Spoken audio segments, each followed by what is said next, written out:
I now have the extraordinary honor and privilege to bring to the festival stage Mohammed Sanusi II, Emir of Kano, Nigeria.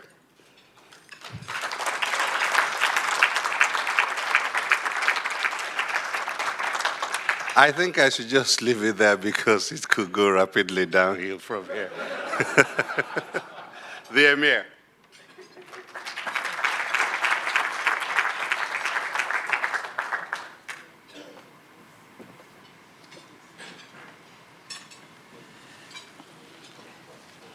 Good evening. I don't know why Dele said to go down. You know, he slanders me all the time. Okay, Dele gave me a topic, which I amended slightly. He wanted me to speak on how we can stop reproducing poverty on an industrial scale. And, you know, in my new role now as Emir, I have learned to be a bit more diplomatic in my choice of words. And so I'm just calling this Perspectives on Development in Africa, but hopefully,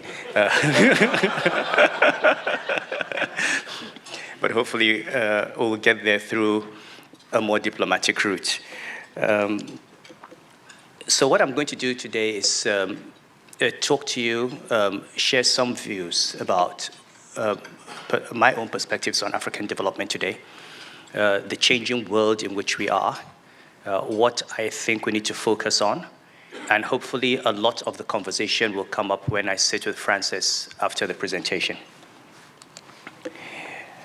In a very basic sense, you've seen enormous improvements in living standards over the last 65 years.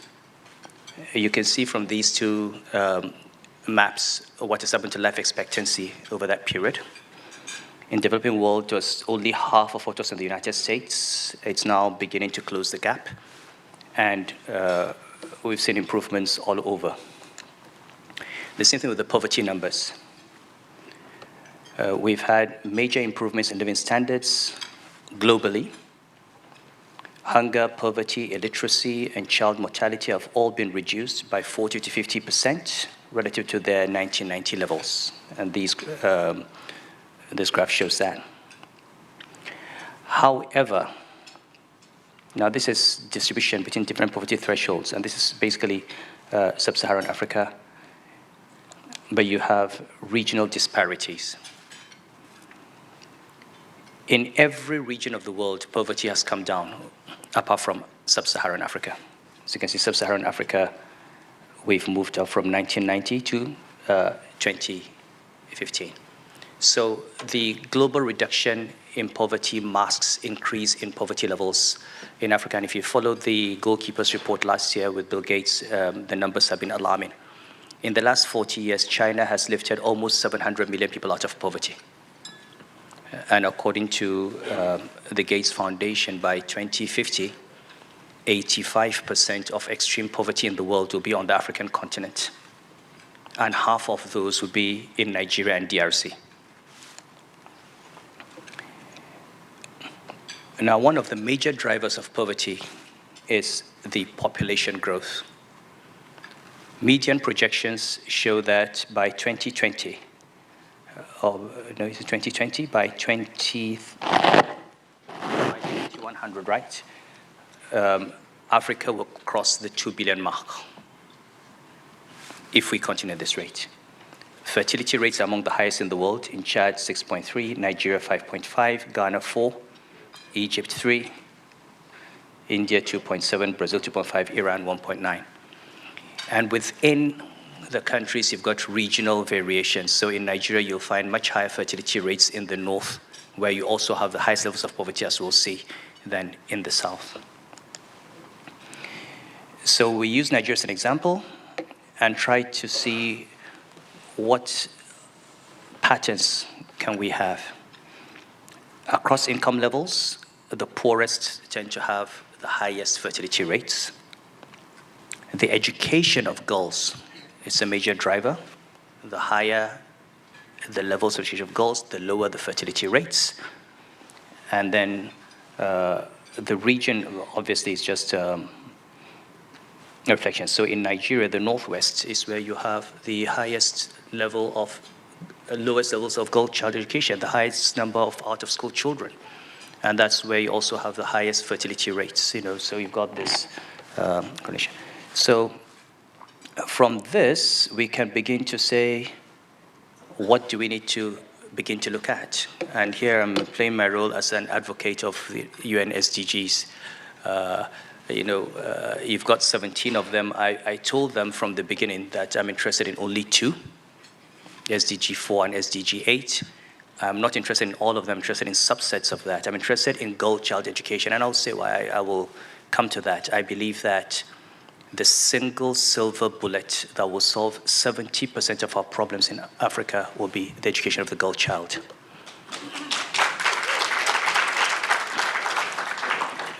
And an opportunity for women to earn a living, because that deals with malnutrition, it deals with infant mortality, it deals with maternal mortality, it deals with child spacing, it deals with extreme poverty. All the HDIs that are today embarrassing us basically begin to disappear once we keep girls in school longer, improve the quality of the education, and then give them an opportunity to earn something. So ensuring inclusive and equitable quality education, especially for girls, and promoting sustained, inclusive, and sustainable economic growth, full employment, and work for all, especially for women. A number of countries have realized this, and at least policy statements have been made. In Nigeria, there is a policy around population, which we hope will be implemented, reducing national population growth to about 2%. Nigerian population has been growing in northern Nigeria at the rate of about 3.4% annually. That means the population has been doubling every 20 years. Now, if you think of northern Nigeria in 1960 and today, at that rate, you now have 8 times as many people living in northern Nigeria as were there in 1960 in the same area, on the same resources. And then your farmlands have become houses, your grazing routes have become farmlands, and you have conflicts between herders and farmers, and you don't understand where the conflict is coming from. You're producing children, and they're all roaming the streets. In Kano State alone, we have 3 million children out of school. The system cannot cope, and we don't understand where that is coming from. Children are dying. In my state, Kano, 58% of all under 5 children suffer from malnutrition. 48% of all women of reproductive age are anemic from iron deficiency. As a result, we have one of the highest infant mortality rates in the world, one of the highest maternal mortality rates in the world. But the solution is not to keep saying, find money to build more hospitals, find money to build more schools. That is part of the solution. You also have to reduce the rate at which these children are just being produced. You've got to slow down. You need a demographic transition so that the resources of the state and society can cope. And every country that has made this economic transition had to have that demographic transition. So these are clearly stated objectives and targets. What we have not seen are the actual steps being taken. Okay, for us in Kano, we've just developed a codification of Muslim family law. It would have been passed by now, if not for some roadblocks that we faced. Maybe I'll pass the law to Kaduna. But that law deals with issues around age of marriage. It deals with issues around regulating polygyny. It deals with contraception, because many of these concerns are also not technical. They're cultural, they're religious. So we require social policy. You need to talk to people to look at their attitude towards girl-child education, their attitude towards age of marriage, their attitude towards polygyny, their attitude towards family planning. This is this is why in this role as Emir, I find that the traditional institutions have a major role in development. In Egypt, they're using incentives to keep children low. They don't have a one-child policy, but if you have only one child, the state will pay for that education up to university level. If you're a welfare recipient, you can't have more than 2 children. It makes sense. If you're going for welfare, why start producing children? If you know you can't feed one more than 2 children, why go and have more? And I'm glad we have Governor Erufai here. This is the kind of thing we're trying to encourage. People who can't maintain one wife in northern Nigeria go and marry 3 wives. They have 10 children. It's the poorer you get, the more wives you marry. And we're telling people that, look, you have a right to marry 4 wives, but you don't have a right to starve them. You don't have a right to make them suffer. You've got to be able to maintain them. So that negotiation of that space is what we're trying to do. And it's been very difficult. Now, the role of finance, because that's socialism, it's got to do with finance. Today, you have almost you have about $17 trillion parked in negative yielding bonds in the world. It's a great challenge. How do you get $17 trillion? How do you get that out into development? And this is where I think all the finance gurus in this room need to put their heads together on. The DFIs need to come up with innovations. You've got EFTB 2 years ago. I think they did the Marina bond, the synthetic bond. You've had this MEGA providing a guarantee of $299 million to Senegal, swap with Standard Bank. But these are small. We need to unlock hundreds of billions of dollars out of the $17 trillion now, earning negative returns, and see how we can put that into power, into infrastructure, into agriculture in Africa. China's influence is declining, and this is China. If you think of the United States after the Second World War, the US had huge current account surpluses. That was when they had the Marshall Plan. That was when they set up the World Bank, they set up the IMF. And then those surpluses disappeared. When they disappeared, the US stopped being a lender to the rest of the world. China has historically had huge surpluses. Those surpluses are declining. As you can see, in 2018, China actually ran a current account deficit for the first time in decades. Now you've got the trade war with the US. You probably are going to have some form of negotiation of tariffs with Europe. Everybody's going to follow, and the rest of the world, even Africa with AFTA. If AFTA is going to work, it's going to be free trade among African countries, and we've got to build barriers to other parts of the world. I mean, that's the only way it's going to work. Otherwise, we're nowhere. You're simply going to open up Africa, up different routes for the same deindustrialization to happen. So the point is, China is not going to have this money forever, and it's going to stop lending. And we'll come to our slides to see how important Chinese money has been for Africa so far. The second reason is that China itself has clearly redefined its model. It's going to focus on domestic consumption-led growth. Exports are no longer the growth driver when its big markets like the United States are getting hostile. Domestic investment is not going to be a major driver because you actually have an investment bubble in China. So what's happening is Chinese capital is flying out of China. I was in China last week. I spoke to some of the senior officials responsible for the Belt and Road Initiative. And what I hear from them is no longer providing finance to build roads in the Belt and Road area, but encouraging SOEs and private companies to move out of China and set up factories in other parts of the world. So it's really competition. Some African countries are already getting them. The Ethiopians have gotten quite a number. The Rwandans, the Kenyans. It's about all of us going out on a beauty parade and making sure that that investment doesn't go to Bangladesh or Pakistan, but to the African continent, and on terms that will improve not just GDP, but national income. So global context changing. If you look at Africa and China, that's why the free trade agreement is important, not just in terms of its promoting free trade within African countries, but we must understand that if you turn Africa into a trading bloc, then Africa as a trading bloc has to negotiate with the rest of the world. One of the reasons I supported the trade agreement is it has always been an unfair negotiating process. You know, when China sits to negotiate with Europe, it sits with the EU. China sits with the United States.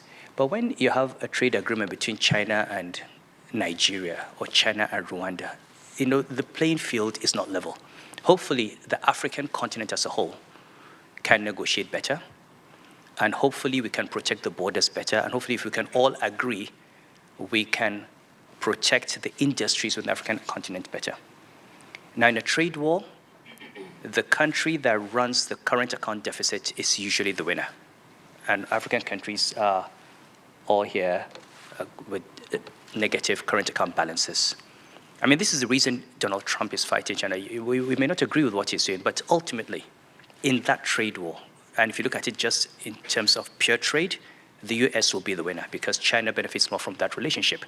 Now, the US might lose other things that he's not looking at, the strategic importance of China, the geopolitical stability, the other long-term benefits of a friendship, you know, which I think short-termism is blind in US too. But in terms of pure trade issues, the US will be the winner in a trade war with China.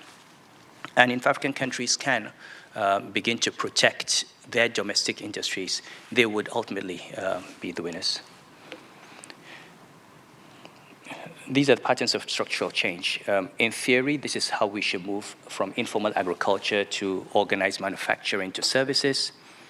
In sub-Saharan Africa, what we've been doing is we've remained in agriculture, we've remained informal. We need to improve that and have proper structural change moving into manufacturing and into services. Now, this does not obviate the need for improving agricultural productivity. And again, when you look at what's happening in the rest of the world, in Nigeria today, we have average yields on maize of about 2.2 metric tons per hectare, less than 3, even on rice. So when people produce 5 metric tons, 6 metric tons, 7 metric tons, they celebrate. I went to Hunan, the Hybrid Rice Institute in China, and they're producing 15 metric tons per hectare on their farms, 17.5 metric tons per hectare in their laboratories. So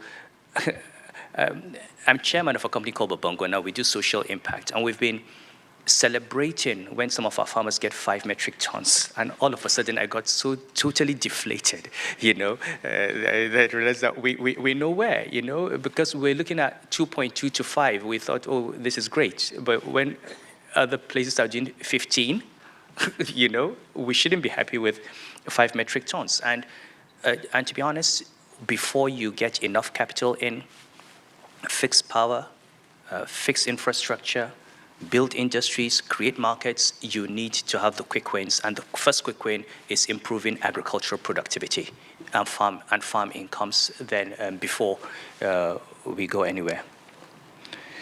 So if you look at this Punnett Square, how do foreign investors see Africa? Look at the world, and you divide that. You've got commodity exporters and manufactured good exporters, and the deficit countries and surplus countries. You've got this distribution of the world. But then where's Africa? There's no one that's in current account surplus as a manufactured goods exporter. The all producing countries and the rich countries have current account surpluses, but that's it. And that is where we need to be. Okay, so that's really where every African country should aim to be. So I suppose the question for economic policymakers is, what do we need to do? I was speaking to someone this afternoon, I said, simple issues of coordination. If you look at the Gulf countries, many Gulf countries have what they call a Ministry of Power and Industry. It's very simple. You know, in my country, we generate a lot of electricity and put it on the grid. It goes on the grid. You don't know where it's going to end up. You need to produce power, put it on the grid, and that power should go to special economic zones, to industrial parks.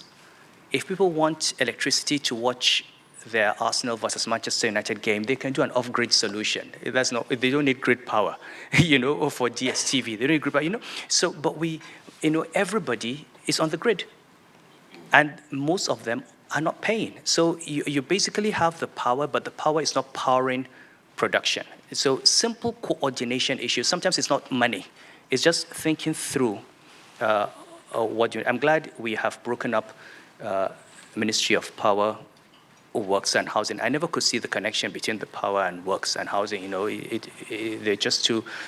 So having that coordination would have a major positive impact on us. Chinese geese are beginning to fly to Africa, but as you can see, the number of large global supply chain companies is still small. But the reality is that China is ready. We need to go there. We need to go and talk to them. And every time I go there, I see a desire to come, because I think the Chinese do understand that the old model they've had has reached its limit. You can't continue lending money to African countries to build roads from nowhere to nowhere, and then end up with bad debts that cannot be paid, and then end up creating a resentment among the people. And what you see with the United States is just a sign of a general dissatisfaction with the manner the relationship has gone. It's not the fault of the Chinese, of course, because when you talk to them, they'll say, look, we never said to them, come and borrow. If you come to us and say you want to borrow money, we lend to you. We just don't think it is our business to tell you what to do. Now, I think they do understand that that model has run its course. We now need to get them to come and invest. We need to, look, leather and footwear production is no longer profitable in China. Textiles and garments are not very profitable. You've got so many low-value industries. The Chinese are overproducing steel. They would like to build smelter plants outside. The new plan, they actually want to reduce and close down steel production. So there will be steel production moving out of China. And if we don't move as Africa to bring them near the bauxite sites, whether it's in Nigeria or in Congo, Conakry, and so on, they're going to go elsewhere. So we need to take advantage of that. The strategy of China is now aligned to the needs of Africa, but we've got to take advantage of that. And some African countries are doing it. Rwanda is doing it. Ethiopia is doing it. Ethiopia has done it forever, starting from Meles. The Kenyans are doing it. Now the Ghanaians, Cote d'Ivoire, Senegal. So we've got great examples. I tell people that 10 years ago, we used to tell African countries, oh, look at Brazil, look at Russia, look at China. Now we can tell African countries, look at Rwanda, look at Ethiopia. Now the problem is the biggest economies in Africa, Nigeria, South Africa, Egypt, who together constitute about 50% of GDP, are not doing well. And we need those countries to lead in industrialization. South Africa was uniquely placed. They had built an alliance with China. They had gotten into financial agreements. China was going to use Johannesburg as a foothold into the rest of Africa. But South Africa's position as the gateway to Africa is threatened with these bouts of xenophobia. You lose it. You can lose that entire thing overnight. So we just have to get our act right. Now you have new risks that are emerging if we're talking about poverty. Gross government debt to GDP ratios. As you can see, SSA over South Africa. The numbers look low, but we'll come to the next slide and you'll see what is it serving. So you look at a country like Nigeria and you say, oh, GDP, debt to GDP ratio is just 30% or 25%, and you think it's a low number. Then you look at debt service to government revenue, and you're at 70%.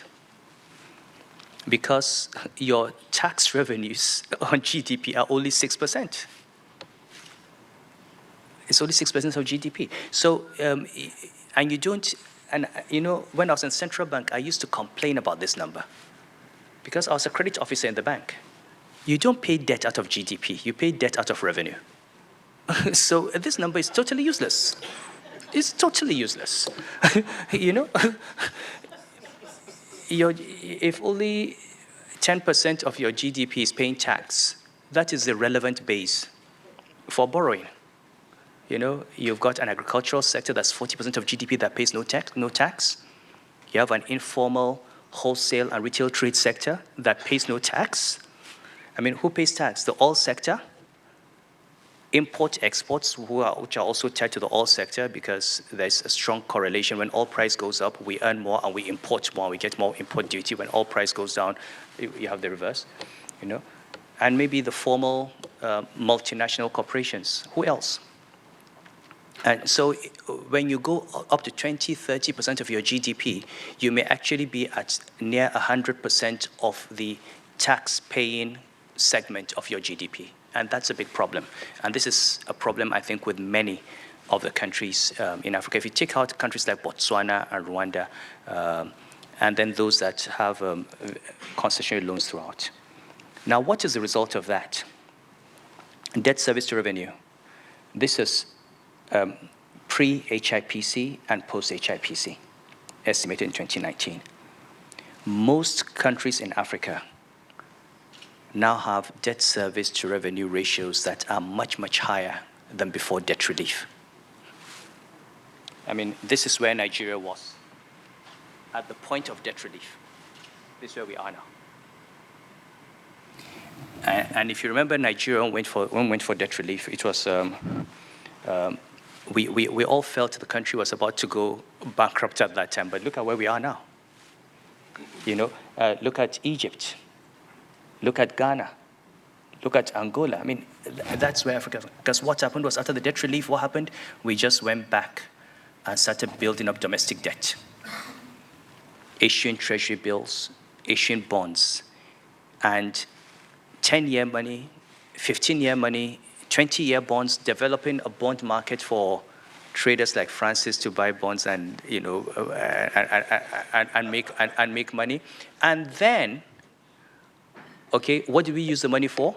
We paid salaries, we paid overheads, we didn't build power plants, we didn't build industries, we didn't build good roads, we didn't build rail lines.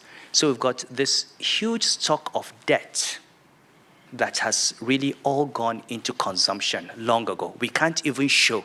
If you say this is structure of debt, you cannot show what is on ground today that corresponds to that value of debt. So if you're a company and your liabilities exceed your assets, you're already bankrupt. If you liquidated all the assets, you wouldn't pay off the debt. And this is the case with everyone here.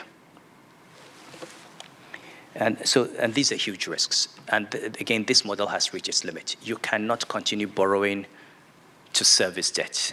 You can't continue borrowing to pay salary. You've got to take some hard structural decisions. Now look at the composition of debt in sub-Saharan Africa. The red line are Chinese bilateral loans.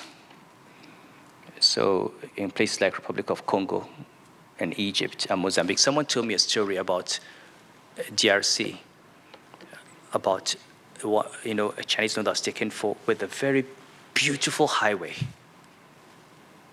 And literally, it started from nowhere to nowhere. Literally. No one can explain why that road was built, what it is for, where it is taking you. No one. It was built with debt. And there are many examples of that.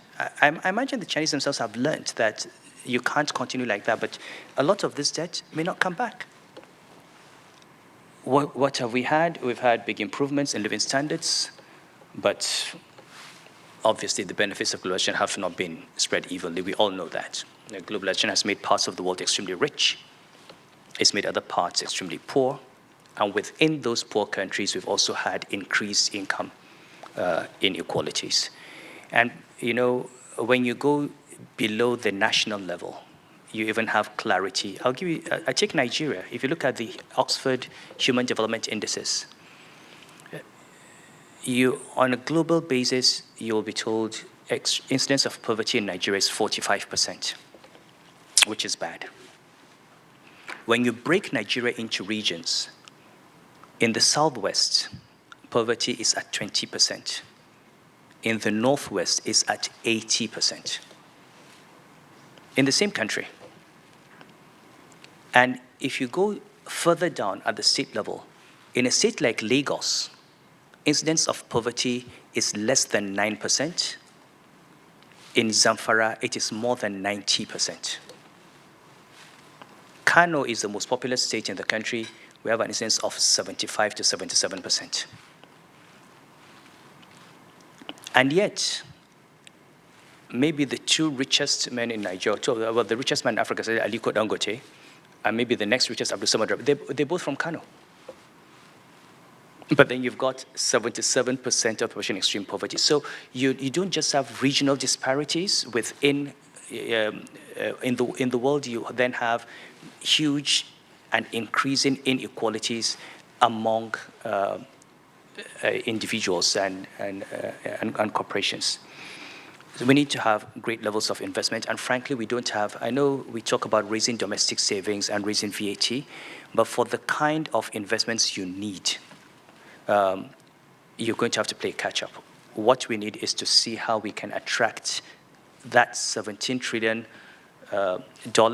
there, and how we can get the investors to come in, how we can get the Chinese to come and set up their factories, and others who are interested, global players. That is the kind of capital we need to come in now, create the jobs, create the income, and then begin to have savings. You really, when people are hardly able to feed themselves, they're not going to save. They're not going to pay taxes. That's the truth. I mean, you save after you've met your basic consumption needs. You get taxed when you earn more than you need, and the vast majority of people simply cannot. So we shouldn't be putting the cart before the horse. Taxing poor people today is not going to increase the economy, it just puts them into difficulty. Okay, so we need to rethink the merits of hyperglobalization. Frankly, we need to, and this is not a new statement. I'm glad Francis said he read my article in 2013, 12, when I was in the central bank. I did an op-ed in the Financial Times, which was extremely controversial at that time, where I said Africa needed to review its relations with China. And I've said it in many places. I love China. I don't have a problem at all. My father was Nigeria's first ambassador to China. And I think China offers great opportunities for Africa to develop, but I think Africa has not built that relationship in a manner that will lead to development. Okay, we have spent our time borrowing money, giving contracts to Chinese companies to build roads and build trucks, and building the Chinese economy, importing cheap finished goods from China and deindustrializing Africa. We can have a win-win situation where we produce the goods in Africa and sell in Africa, use our own raw materials, use our own labor, and then they can repatriate their capital. And that's fine. They want to make money. They don't have to produce in China. They can produce in Nigeria and take the money out. And this is really where the negotiation happens. And this is where some African countries have gotten it right. Meles did this with leather in Ethiopia. Stopped exporting leather to China. Now the Chinese have a huge leather industrial park outside Addis Ababa, producing shoes and bags and selling to the best brands in Europe. If you did that in Kano, you don't even need to export to Europe. 200 million Nigerians, if you just produce shoes for school children, that's more than enough. in terms of a market. Textiles and garments, the Chinese are in Madagascar. So we can go and do this. And so we do have models now built by African countries that work. And we need to spread that message across. We now have peer lessons that we can learn. So I suppose for me, Africa is not all bad news, but the bulk of Africa in terms of concentration of incomes and population is bad news. We need to get South Africa, Nigeria, Egypt, DRC working. All the fast-growing countries in Africa, all the countries that are doing well combined, do not account for more than 20% of African GDP. And that's why we're not going to see the impact on the continent until these big countries get it right and show the leadership. So what can we learn from Rwanda? What can we learn from Meles in Ethiopia? What can we learn from how the Chinese did it, okay, and now that they're moving on to higher value industries, step into those shoes and industrialize. And then also deal with the demographic transition, which we need, because we cannot continue growing at the rate at which we're growing, outstripping the rate of growth in GDP. So if you ask me, how can we stop manufacturing poverty on industrial scale? It comes down to the question, how do you have a demographic transition and an economic transition so that the youth bulge that we have will be a dividend and not a disaster? We have 200 million Nigerians. The median age is 19. In the next 20 years, we're going to have 100 million Nigerians between the ages of 20 and 40. Put that in perspective, Germany is the world's third largest economy, population 85 million. You need an economy for 100 million youth. It's tough. But then 40 years ago, when Deng started opening up in China, China had 700 million people living in extreme poverty. Today, China has only 30 million in poverty. When Deng started opening up, China had only 8 million university graduates. Today, China has 300 million holders of degrees and their equivalent. That's more than the population of the United States, and it's the world's largest manufacturing economy. So they did it in 40 years. Why can't we?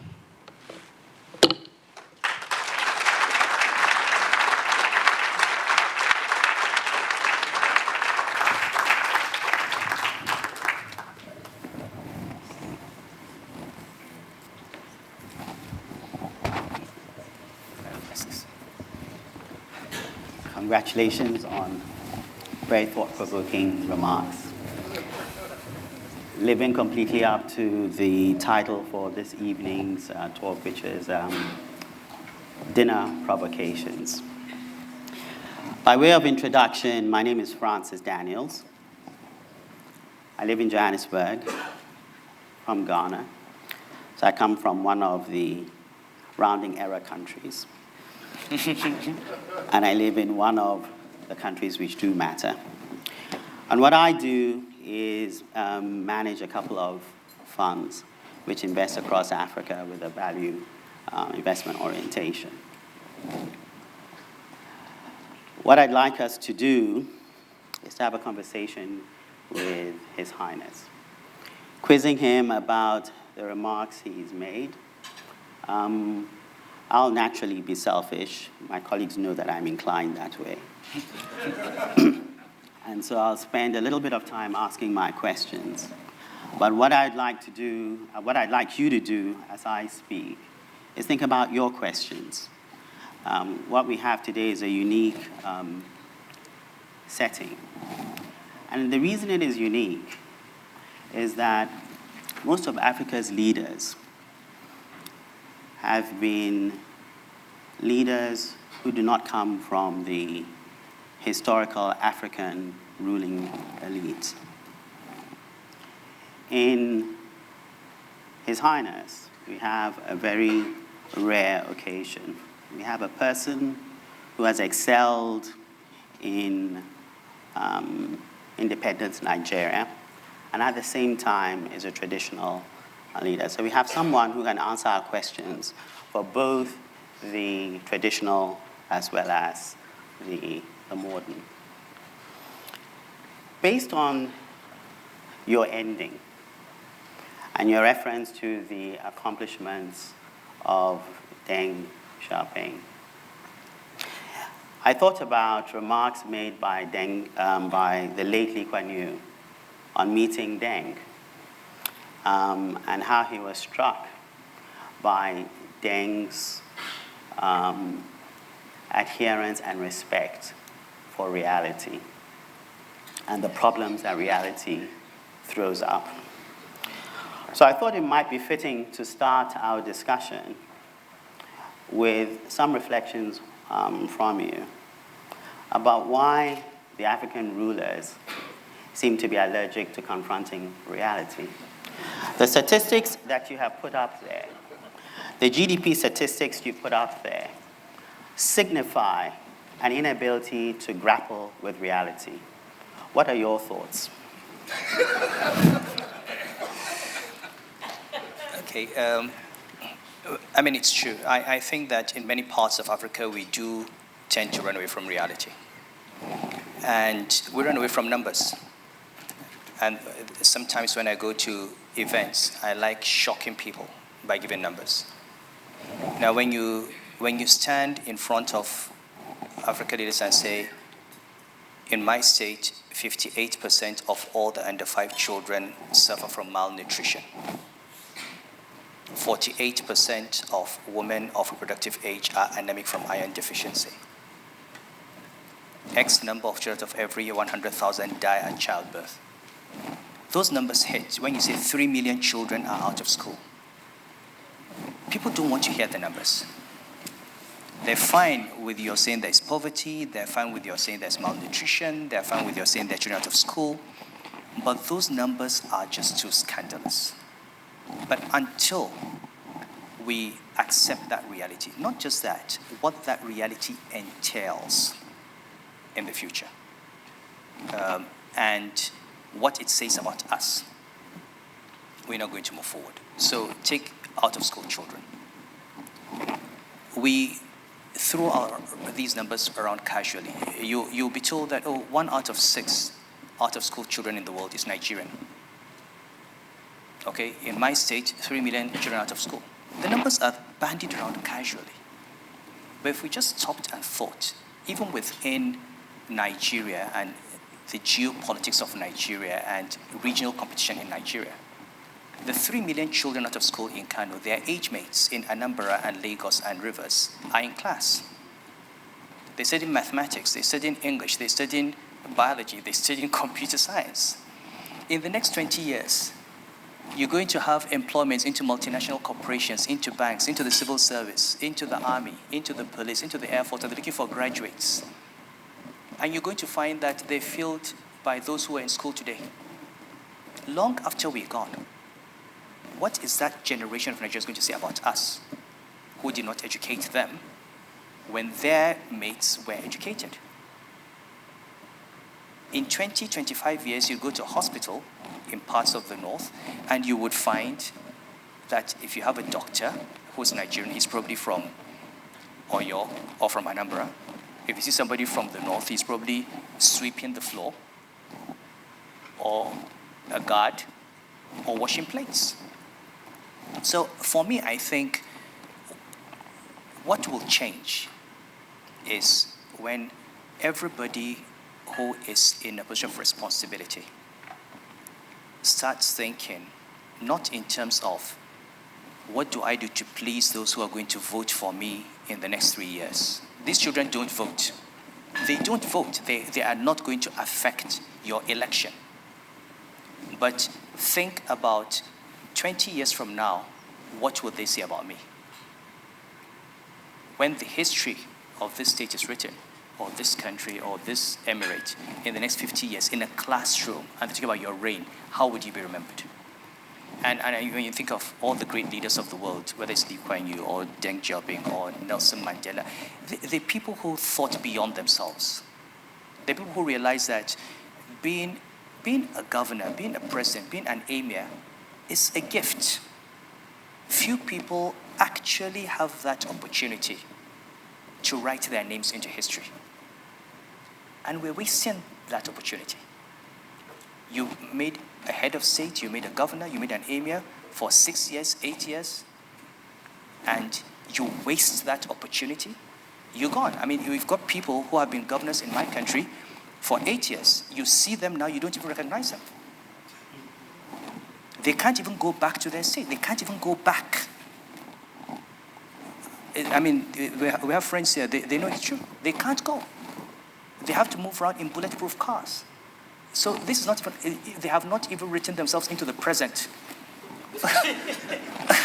You know? And you talk about people who want to write their own history long after they've gone. Today we talk about our law, talk about Ahmed Bello. Why? Those who were writing the histories and talking about the heroes were beneficiaries of policies these leaders put in. And I think we just need to do more of that. And I would, again, to be fair on Africa, I have seen leadership that I respect. You know, I've seen people who've taken bold decisions. I've seen, okay, if you take Meles of Ethiopia, it was amazing what he did. If you take Kagame of Rwanda, it's amazing what he's done. Yeah. Well, I mean, it would be irresponsible of me to admit that there are some African leaders who have been statesmen.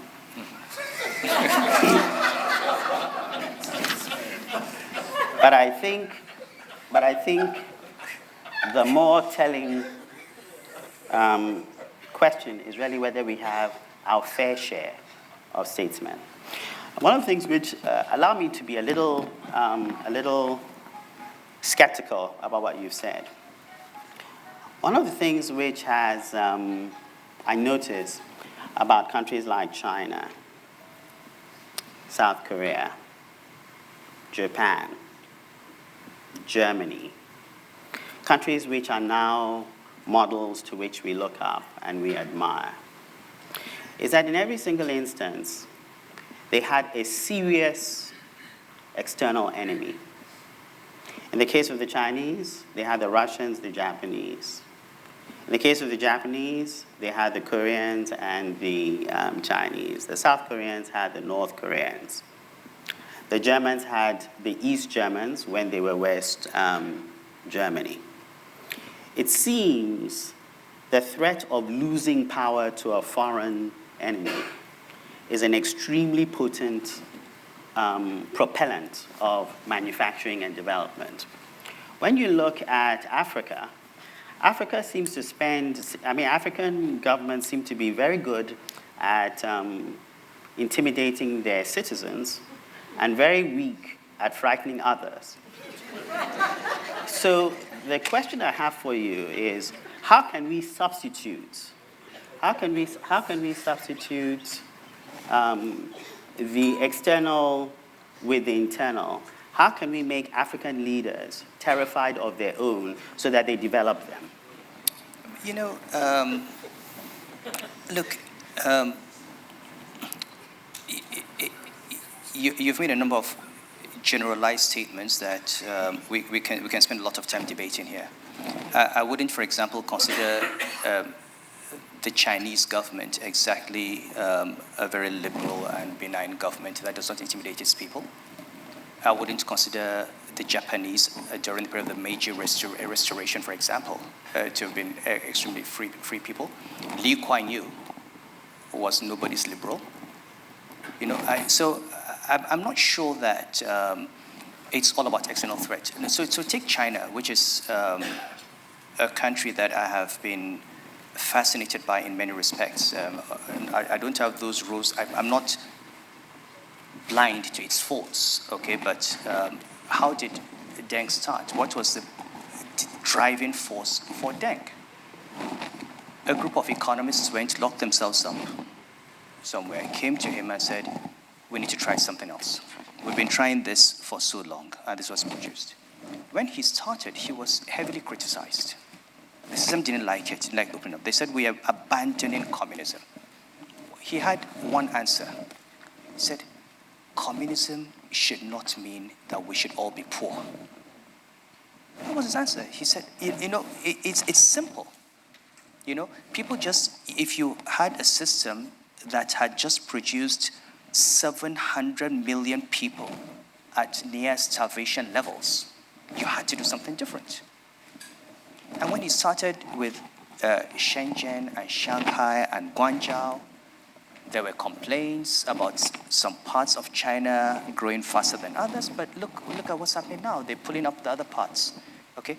Now, if today an African leader were to say, take Nigeria.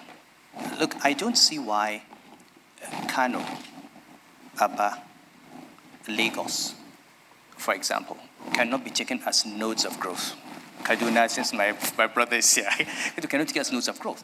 If you were to say, we don't have enough resources to spread over 774 local, let us take some key points in this country and create growth engines that would then pull up the rest of the country. The first thing you're going to have is debates over which ethnic group is benefiting from where, which look. You understand? So we need to, the conversation has to improve. And it's not just about the leaders, it's about the people. Decisions that are taken, and look, even in education, look at the French today, look at all the yellow vests. The decisions Macron has taken are decisions that everybody knows the French need to take. The decisions that Germany took a long time ago, the structure of the French state cannot continue like that if France wants to remain competitive where the rest of Europe is. But even in France, and these are highly educated people, these are when they look at all the violence and the demonstrations that we're having every weekend with the yellow vests. So I think I think people have handled it differently. And again, I give examples of Ethiopia, I give examples of Rwanda. When Meles decided he was going to change his model, he stood up. He said to the IFC, come. Look, I'll give an example with coffee in Ethiopia, and I'm sure you know that. When Meles started, the Ethiopians were getting 10% of the value of their coffee. They're producing coffee beans. Okay? He got the IFC, got the coffee industry, Starbucks, said, look, if this is our coffee that's been sold by Starbucks after being processed in Brazil or somewhere, why don't you come and show us how to get it to the level that you want? And he got to a point where you would take coffee straight from an Ethiopian farm and company into a Starbucks shop. Right. And the farmer moved from getting 10% of that of his product to 60% of his product. What is the result?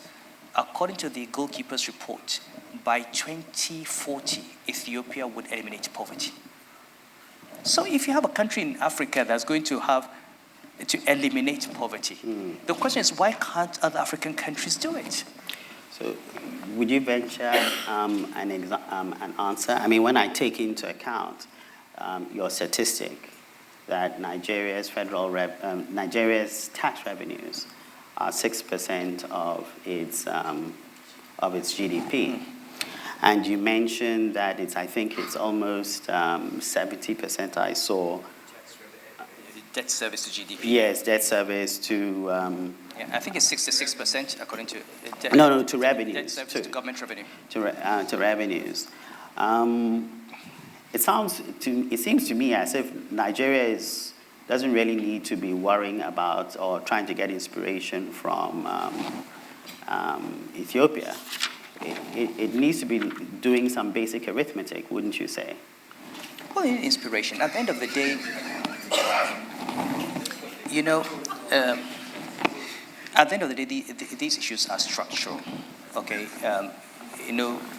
people say you need to increase your tax revenues. When you increase the tax revenue, you need to increase the tax base in the first place. Right. Okay. So if 40% of agriculture, or of your GDP is agriculture, for example, and I think now it's down to 30, but let's say 30% is agriculture. If all of that is subsistence agriculture, you're not going to get taxes. if you invested in agricultural productivity, turn these farmers into commercial producers, then you have the tax base and you can tax them. So for me, it's about thinking through and not putting the cart before the horse. How do you tax a farmer who is living on subsistence? But if you doubled, tripled his output, gave him input, gave him training, gave him access to markets, instead of building these, you go to Abuja, it's a beautiful city. It's as beautiful as any other city, okay? When I was governor of Central Bank, the president of the World Bank came to Abuja and he said he wanted to meet ordinary Nigerians. And this is a story I tell people everywhere. It's an amazing story.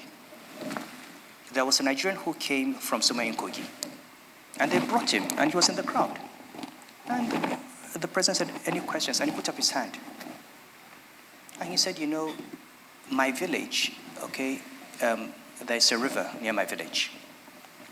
During the rainy season, I cannot come out. I can't cross it, I can't come out, I'm stuck until, the only reason I'm here is because it's dry season and I walked through the stream and then got a car. My goodness. But I came to Abuja and I saw all these bridges and there's no water.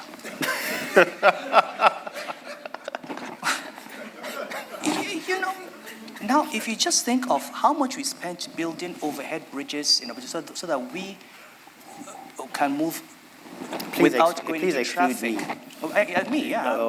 We can move, smoothly, and get from place to place smoothly. A fraction of that. Imagine what you'd have done to. Yeah. Okay.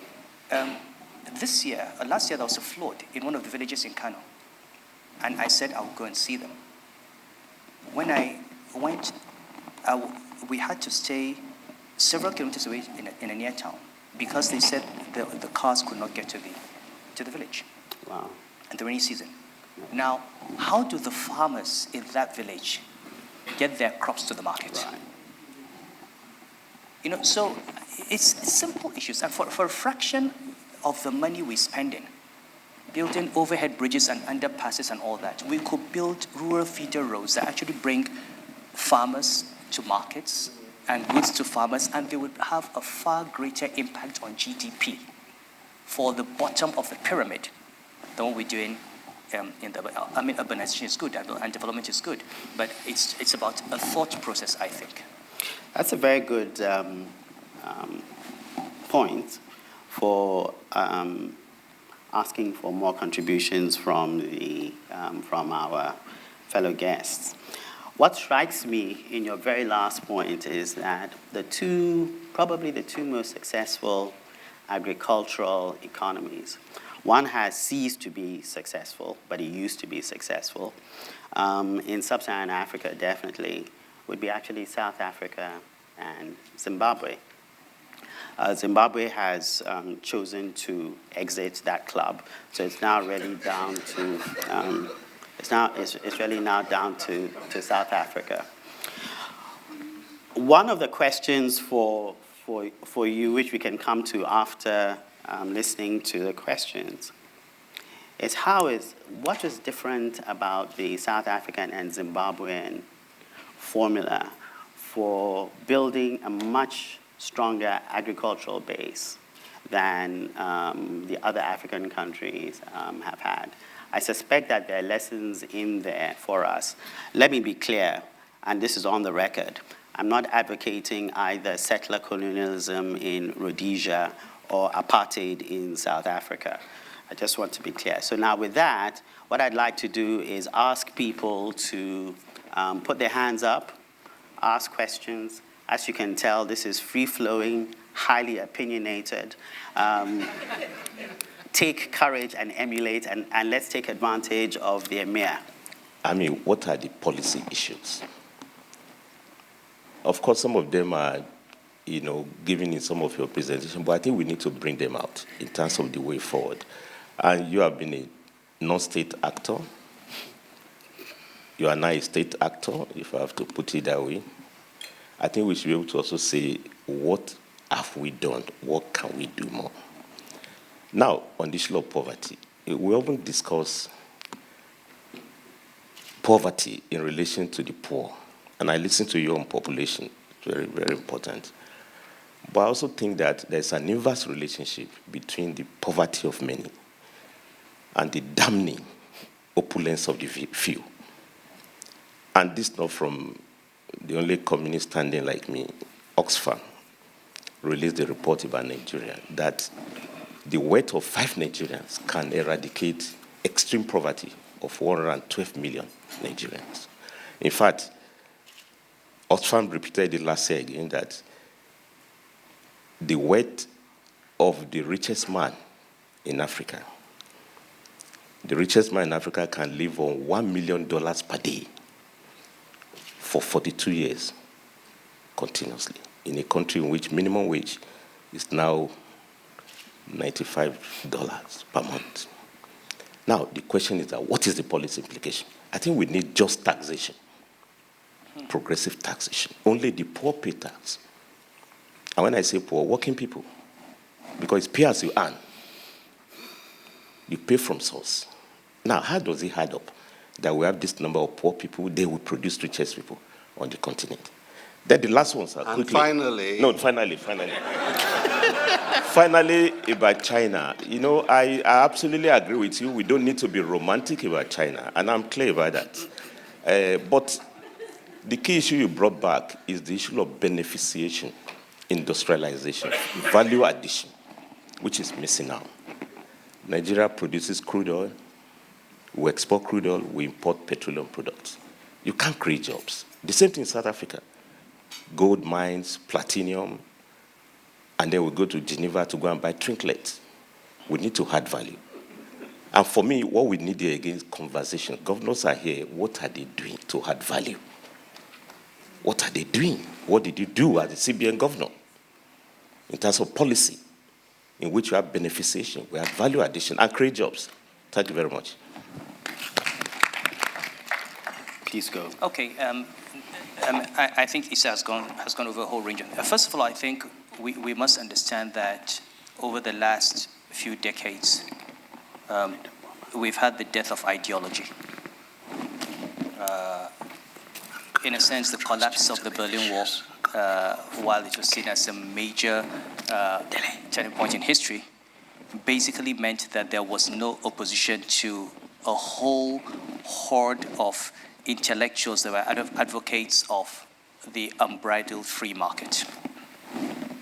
And I think for us as Africans, we have remained pawns in a global chess game. And we've not really protected our interests in the manner in which we should have. Starting from the Washington Consensus and opening up our markets and deindustrialization. Look, we go to World Trade Agreements. We go and sign up World Trade Agreements that we're not part of negotiating. Okay, we open up our markets to industrial products. You know, people tell you, go where you have a comparative advantage. And what is the result? Nigeria is Africa's largest producer of oil.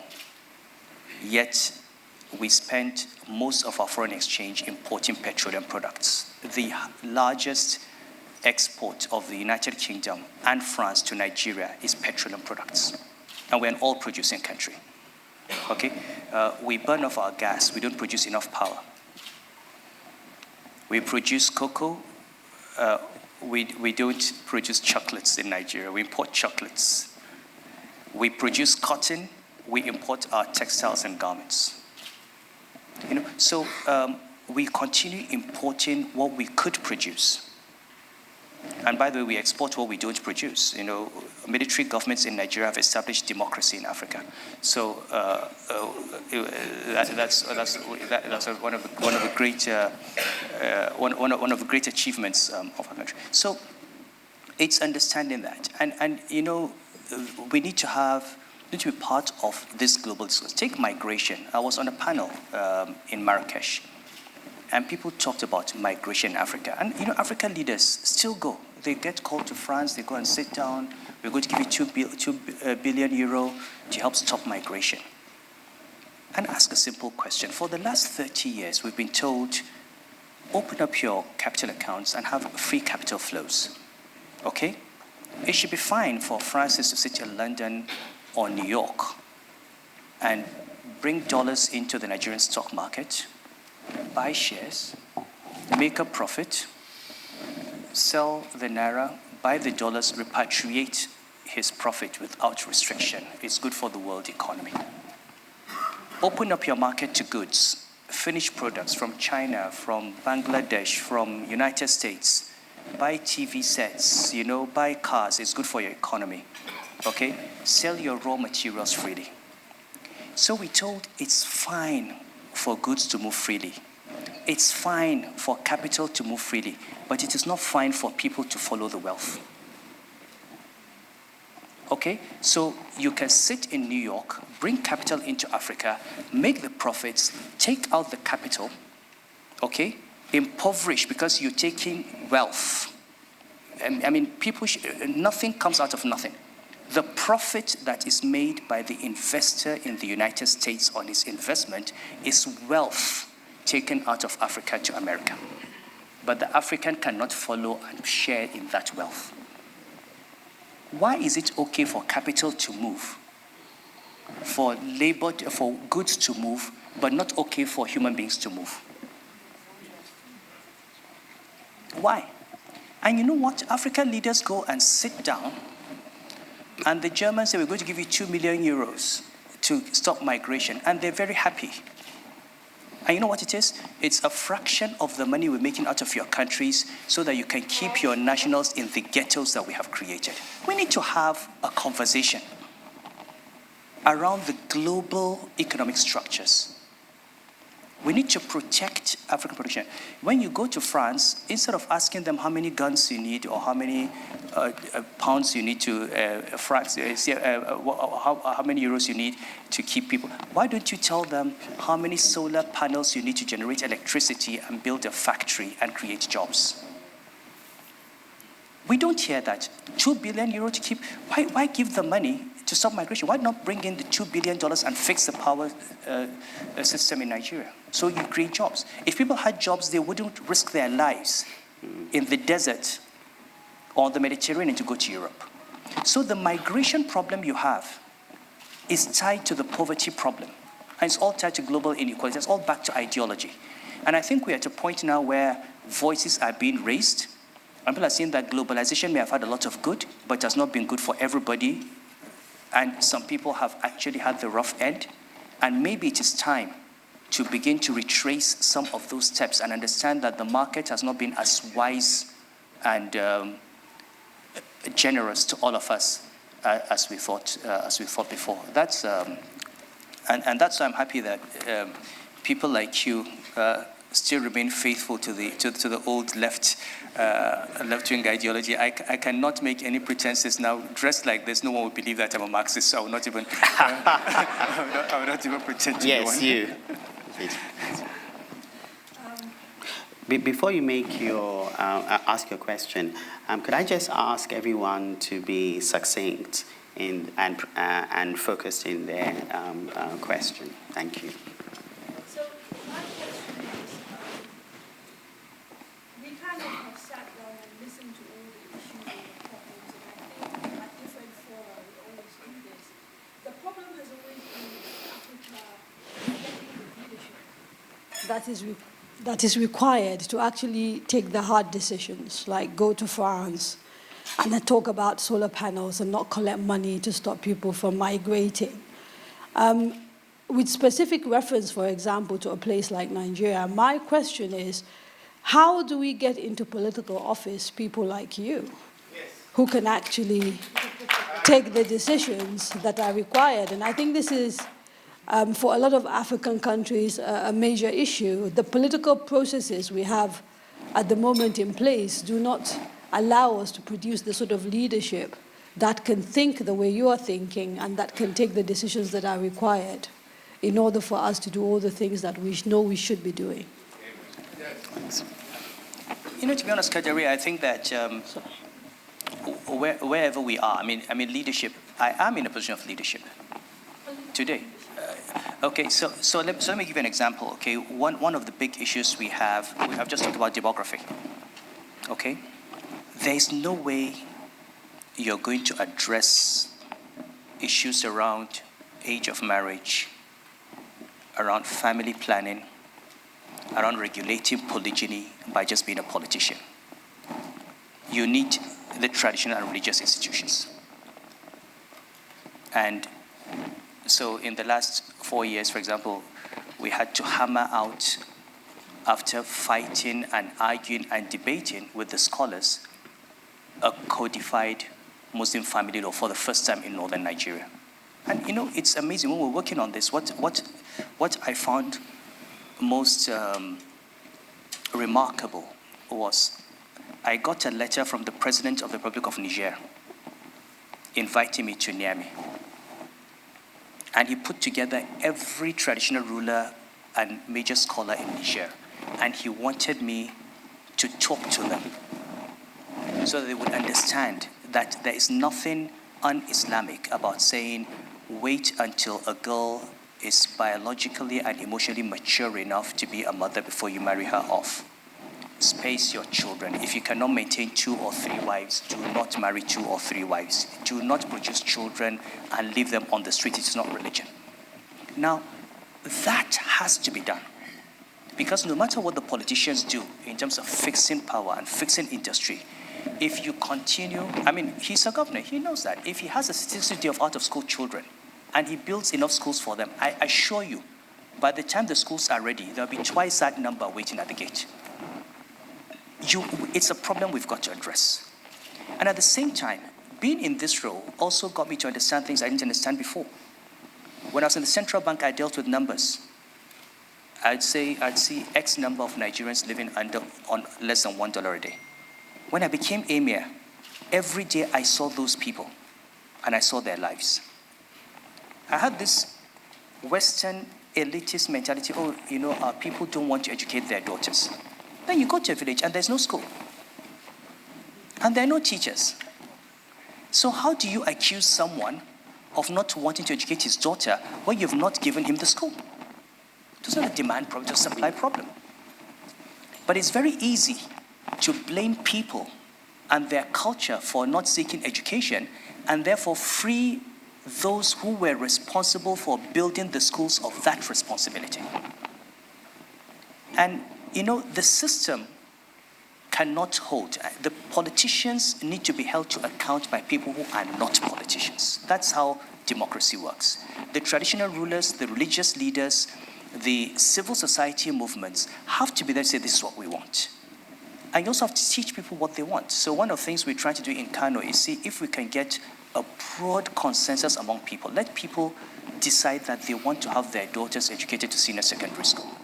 Right now, how do we do our budgets? The president comes with a budget, and the National Assembly approves, the governor does a budget. How many budgets are really driven by what the people want? Do we decide that we want that bridge? Or want that road? Who tells the government that I would rather have fuel subsidy than education for my children? Who takes that decision for me? That you should take money out of the pot for educating my child or for health care for my wife and give me petroleum subsidy? It was a choice. Who made that choice for me? So getting to people, telling people, look, seek education for your goals. And then you can begin to look at the government's budget and say, hey, my friend, you're spending only 10% of budget on education. We actually need more money in education. We can do without these flyovers. So I don't think leadership is about being the president or being a governor or being, I think wherever I certainly, if at this level, for example, I don't think, I don't see myself as a leader, then I have a big problem. And I have to take part of the responsibility for the failings. And so I have to play my part. I hope our brothers, look at our brother Nasiru and Kayode play their part. And it is really all of us together that form the leadership. And hopefully among the next generation of politicians, you're going to have someone who will be the president. I saw Nasiru clapping. He knows, because when I was governor of Central Bank, he had actually come to me to ask me to go into politics. And I said to him, look, I've done well as Central Bank governor because I was a banker. I don't think I would last a month in politics. I don't think I will, but that's a different story. Okay, let's go to the back. Hello. So I have a question as a banker, talking about poverty. What about financial inclusion? That's something I didn't hear you speak about. I haven't actually seen on the agenda. But all the things you spoke about. Education, if you can get a loan for your... When I speak to people, that's what they want, loans for their children's educations. Farmers to sell more produce. The informal economy that you spoke about, how do we get them access to finance? I have invested in, I work in financial inclusion, and I'd love to hear your feelings on how do we do this for Africa? Okay, well, I've talked about financial inclusion for a long time. I developed the financial inclusion strategy for Nigeria. We started mobile banking. We started the cashless system. We set up MSME funds. It's critical, I think, and it's really when you talk about, I think in one of the slides when we talk about decent jobs for women, we talked about microfinance and providing finance for women and financial empowerment. And financial inclusion today is one of the fastest growing areas in the world. And I'm on the board of, as you know, the global board of MTN, and all the telecoms companies will tell you that mobile banking is going to be the future in Africa. In Nigeria, so many people have mobile phones, and it's really about how you can use that as a channel to get finance across to them and bring them into the financial system. It's been prior to mobile banking, the sheer cost of getting inclusion has been prohibitive. It was always brick and mortar.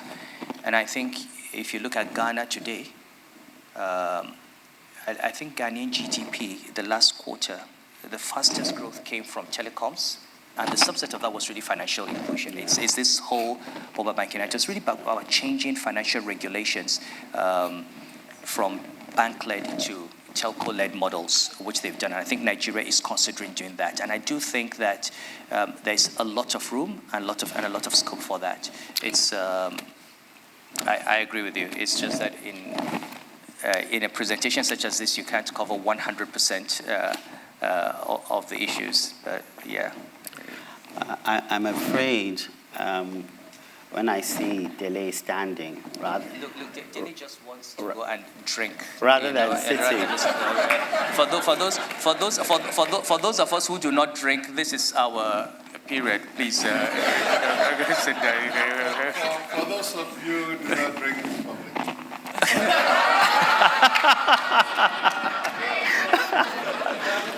Let me, I realize, let me just... I would like to say that I have never had a drink with Dele in private. He slanders me at every opportunity. Okay. Well, let me, Dele is standing, so we have our marching orders. What I'd like to do is just leave some thoughts for us. The answer to the question which the Emir changed to a diplomatic version, perspectives on development in Africa, what he was supposed to talk about, which I must admit he did in a way, was how to stop the manufacturing of poverty on an industrial scale. The answers you've actually heard from some of the things that he's said. Look at the quality of our leadership. Think about the policy deficits that are in there. Focus on some of the cultural factors. Preferences for certain kind of cultural practices relating to gender which need to be fixed. There's quite a lot of food for thought in your remarks, and it provides a welcome base for us to have a couple of days of discussion and debate. I'd like to thank you, but I should leave Dele to give a better and more fulsome set of thanks. Okay, can we leave you? Okay, great. Okay. Thanks, Francis. I will stop this slander from now on. I'll sue you. I'll sue you. I'll sue you. My thanks to the Emir and to Francis Daniels. You know, Nasser is a lawyer.